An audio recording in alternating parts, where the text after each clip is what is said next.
Eu encontrei no Google Earth essas formas bizarras que parecem ter sido desenhadas à mão.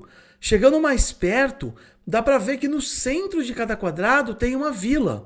E dessa vila saem plantações que formam uma paisagem que parece ter sido criada no Photoshop. Esse lugar fica na Bolívia. E a história por trás desses quadrados é ainda mais curiosa. Pela paisagem, a gente chega a pensar que essas propriedades foram criadas para que cada família tivesse a mesma quantidade de terra, porque dá para notar que os terrenos têm mais ou menos o mesmo tamanho. Mas o que rolou desde os anos 1960 não tem um final feliz não, viu gente? Para começar a história, esses quadrados ficam em terras mais baixas da Bolívia, enquanto que a maioria da população do país vive nas altitudes elevadas dos Andes. A busca por novas oportunidades fez muitas famílias decidirem migrar lá das montanhas andinas para essas áreas mais quentes e férteis. Essa viagem ficou conhecida como Marcha para o Oriente. Tudo isso foi incentivado pelo governo, num contexto de governos militares que desejavam ocupar a porção leste do país. Ao descer dos Andes, essas pessoas se depararam com a imensidão da Amazônia boliviana, uma paisagem totalmente diferente daquela das montanhas, com cores vibrantes, matas densas e uma biodiversidade que contrastava com a aridez dos Andes. Para muita gente, essa mudança representava uma chance de recomeçar, ter mais espaço para cultivar e, acima de tudo, se reinventar longe das limitações lá da altitude. No começo da ocupação, a proposta era realmente interessante. A ideia era criar áreas comunitárias, bem estruturadas. No centro de cada quadrado surgia uma vila, que era o ponto de encontro das pessoas, a base da convivência e da organização da comunidade. A partir desse centro, o governo planejava distribuir a terra de forma igual, para que cada família pudesse plantar seus alimentos. Naquele tempo, o espaço entre os quadrados era praticamente de floresta preservada, cheia de vida e sem grandes intervenções humanas. Mas aí é que a história dá uma reviravolta. E a culpa desse plot twist é da soja.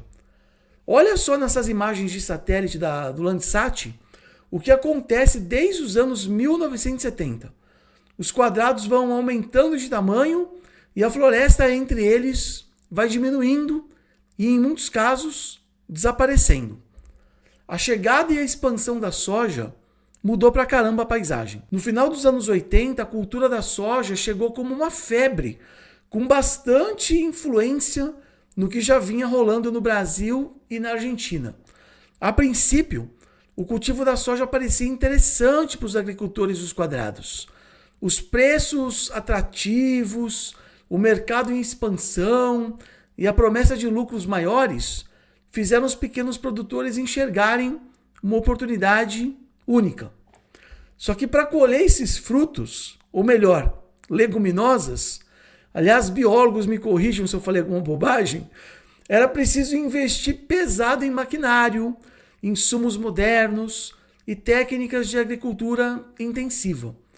A transformação foi rápida e radical. O que antes era um sistema de cultivo diversificado, com cada família plantando uma variedade de alimentos aí para garantir a subsistência de cada família, virou um modelo de produção focado exclusivamente na exportação e no lucro. Só que aí é que vem o pulo do gato. As terras que um dia foram destinadas a uma ocupação comunitária passaram a ser disputadas por grandes proprietários que tinham mais recursos e tecnologia para lucrar ainda mais com a soja. Os pequenos agricultores dos quadrados, que muitas vezes não tinham capital suficiente para competir nessa lógica de produção do agronegócio, acabaram, eles arrendaram suas terras para esses grandes empresários do agronegócio e assim a ideia de uma partilha justa e comunitária da terra foi indo para o saco de soja inclusive, e para virar ração para porco na China ainda por cima. Agora pensa como seria se a soja não tivesse vencido essa batalha.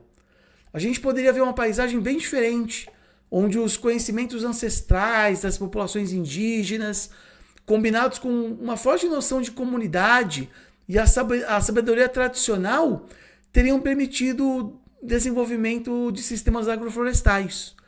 Imagina só, os agricultores vivendo em harmonia com a floresta, integrando culturas alimentares com árvores nativas, garantindo uma produção diversificada que respeitasse os ciclos naturais. Ao invés de a gente ver longas linhas de monocultivos, a gente veria um mosaico de plantios que preserva a biodiversidade, mantém o solo fértil e valoriza tanto a produção quanto a cultura local.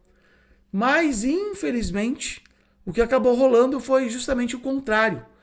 As famílias, sem os recursos para investir em tecnologia de ponta, foram forçadas a arrendar suas terras para grandes proprietários que tinham equipamentos modernos e toda a estrutura preparada para a produção em larga escala. Com o tempo, as famílias foram perdendo aos poucos a autonomia sobre o processo produtivo. A cultura tradicional e o modo de vida comunitário foram sendo empurrados para segundo plano, enquanto o lucro imediato e a exploração em grandes áreas tomavam conta da paisagem. No final das contas, essas formas vistas lá de cima, esses quadrados bem arrumadinhos com vilas no centro, podem até enganar o inocente.